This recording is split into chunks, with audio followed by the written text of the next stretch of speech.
கணபதி, விமானி குறித்த தகவல் ஏதேனும் தெரிய வந்திருக்கிறதா? அதாவது அவர் யார், எந்த இடத்தைச் சேர்ந்தவர் என்பது குறித்த தகவல் ஏதேனும் வெளிவந்திருக்கிறதா? விமானி உயிரை இழந்திருக்கிறார்.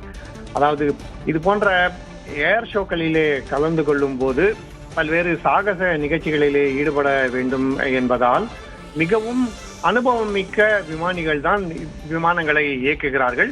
அத்தகைய சூழலில் இவர் சாகசம் செய்து கொண்டிருந்த போது திடீரென ஏதோ தொழில்நுட்ப கோளாறோ வேறு கோளாறோ ஏற்பட்டிருக்கிறது. அதன் காரணமாக விமானம் கட்டுப்பாட்டை இழந்து நேரடியாக கீழே விழுந்திருக்கிறது.